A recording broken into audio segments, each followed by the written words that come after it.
सतीश पाटीलजींचा आहे भाई आपण म्हणणार. धन्यवाद सभापती महोदय. सभापती महोदय, अकोला विधानसभा मतदारसंघाचे आमदार साजिद खान पठाण यांना कुख्यात लॉरेन्स बिश्नोई गँगचा शुभम लोणकर यांनी कॉल करून 10 कोटी रुपयाची खंडणी मागितली आणि याच्या बाबतीमध्ये याचा उल्लेख आणि याची चर्चा आपल्या मागच्या अधिवेशनामध्ये जे आपलं बजेटरी होतं त्याच्यामध्ये झाली होती आणि त्याच्यामध्ये स्वतः सन्माननीय मुख्यमंत्री देवेंद्रजी फडणवीस यांनी इथे सांगितलं होतं की त्यांना वाय दर्जाचं संरक्षण देण्यात येईल, जे आजपर्यंत देण्यात आलं नाही.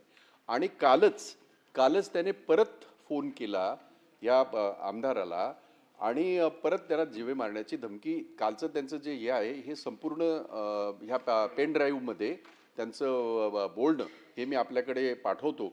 म्हणून माझी या पॉईंट ऑफ इन्फॉर्मेशनच्या माध्यमातून विनंती राहील की एक लोकप्रतिनिधी असे हे बेछूट वागणारे, आणि त्यांनी बोलताना आणखीन एका गोष्टीचा उल्लेख केला, जसा बाबा सिद्दीकीला उडवला तसा तुला उडवू. काय म्हणजे हा झिरो टॉलरन्स आहे का? ठीक आहे. गृहराज्यमंत्री याची नोंद घेऊन त्यांना तात्काळ वाय दर्जाची सिक्युरिटी देण्यात यावी ही ह्या पॉइंट ऑफ इन्फॉर्मेशनच्या माध्यमातून मी विनंती करतो. आणि अध्यक्ष महोदय, सन्माननीय भाई जगताप यांनी जो प्रश्न इथे उपस्थित केला की ती पॉइंट ऑफ इन्फॉर्मेशनच्या माध्यमातून नक्कीच माननीय मुख्यमंत्री महोदयांनी या अगोदरच या बाबतीमधल्या सूचना दिल्या होत्या, त्याची अंमलबजावणी का झाली नाही त्याची देखील माहिती आम्ही घेऊ. परंतु आजच 24 तासाच्या आतच त्यांना ही सुरक्षा तिथे प्रदान करण्यात येईल आणि शेवटी लोकप्रतिनिधींची सुरक्षेची जबाबदारी ही आमच्या सर्वांची आहे. धन्यवाद. चित्राताई वाघ. धन्यवाद सभापती महोदय. नवी मुंबई मनपाच्या NMMC ऐरोली रुग्णालयात प्रसूतीसाठी दाखल झालेल्या सोनम डोंगरे, ज्या 8 महिन्याच्या गर्भवती होत्या, या महिलेचा आणि तिच्या गर्भातील बाळासह चुकीचा इंजेक्शन डोस उपचार मिळाल्यामुळे संशयास्पद मृत्यू झालाय. याच रुग्णालयातील दुसऱ्या एका गर्भवती महिलेची प्रकृती खालावल्याने ती सध्या व्हेंटिलेटरवर मृत्यूशी झुंज देतेय. एकाच वेळी घडलेल्या या घटनांमुळे मनपा आरोग्य यंत्रणेतील त्रुटी उघड झाल्यात. रुग्णालयात प्रसूतीपूर्व तपासण्या, मॉनिटरिंग, तज्ज्ञ डॉक्टरांची उपस्थिती आणि हायरिस्क केसेस हाताळण्याच्या प्रोटोकॉलचे गंभीर उल्लंघन झाल्याचा स्थानिक नागरिकांचा आणि कुटुंबियांचा पण आरोप आहे. या अत्यंत गंभीर विषयावर माझ्या शासनाकडे या पॉइंट ऑफ इन्फॉर्मेशनच्या माध्यमातून 4 मागण्या आहेत की या प्रकरणाची शासकीय तज्ज्ञ डॉक्टरांच्या स्वतंत्र वैद्यकीय बोर्डामार्फत चौकशी करून 30 दिवसात त्याचा अहवाल सादर करावा. चौकशी प्रलंबित असेपर्यंत संबंधित डॉक्टरांना तात्काळ सेवेतून बाजूला करावे. त्याचबरोबरीने निष्काळजीपणा सिद्ध झाल्यास दोषीवर तातडीने FIR फौजदारी गुन्हे नोंदवण्यात यावे. पीडित कुटुंबाला शासनाने तात्काळ आर्थिक भरपाई करावी.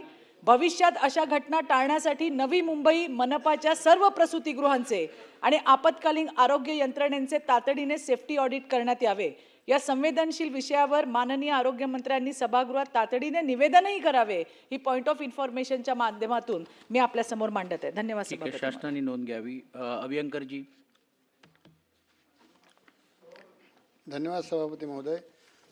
विशाल फ्रान्सिस दुसिंग या शिक्षकावर विद्यार्थ्याचा खुनी हल्ला झालेल्या घटनेबद्दलची माझी पॉईंट ऑफ इन्फॉर्मेशन आहे. इयत्ता 9वीमध्ये नापास केल्याच्या रागातून एका अल्पवयीन विद्यार्थ्याने मंगळवार दिनांक 30 जून 2026 रोजी दुपारी 12 वाजता शाळेमध्ये वर्ग शिक्षक विशाल फ्रान्सिस दुसिंग, वय वर्ष 43, राहणार भावसिंगपुरा, याच्या पोटात चाकू खुपसला. छावणी परिसरातील लिटल फ्लावर स्कूल या शाळेत ही घटना घडली. मंगळवारी दुपारी 12 वाजता मुख्याध्यापिका स्वर्णलता मेनिकांती यांच्या कक्षामध्ये असताना सदर विद्यार्थ्याने ट्रान्सफर सर्टिफिकेट मागितले. मुख्याध्यापकाने त्याला अर्ज देऊन पालकांना घेऊन येण्यास सांगितले. मात्र त्याने वर्ग शिक्षक दुसिंग यांना कार्यालयात बोलवण्याची मागणी केली. मुख्याध्यापिकेच्या निरोपावरून दुसिंग कार्यालयात येताच तुम्ही मला विज्ञान व गणितात का नापास केले असे तो ओरडला. दुसिंग मराठी व हिंदी शिकवतात असे त्यांनी त्याला सांगण्याचा प्रयत्न केला, परंतु तूच मला जाणून बुजून नापास केले, आज तुझा मर्डर करतो असे म्हणत त्याने कमरेचा चाकू काढून त्याच्या पोटात खुपसला. त्यामुळे अति रक्तस्राव झाल्यामुळे आणि वाढलेल्या रक्तदाबामुळे दुसिंग सध्या व्हेंटिलेटरवर मृत्यूशी झुंज देत आहेत. या पॉईंट ऑफ इन्फॉर्मेशनच्या माध्यमातून मी मागणी करतो की या घटनेबाबत CID चौकशी व्हावी, शिक्षक श्री विशाल फ्रान्सिस दुसिंग यांच्या अद्ययावत उपचाराची व्यवस्था व्हावी आणि त्यांचे वेतन त्यांच्या कुटुंबाला ते बरे होईपर्यंत मिळत राहावे. ठीक आहे गृहमंत्रीजी, आपण दखल घ्यावी. सदाभाऊ खोत.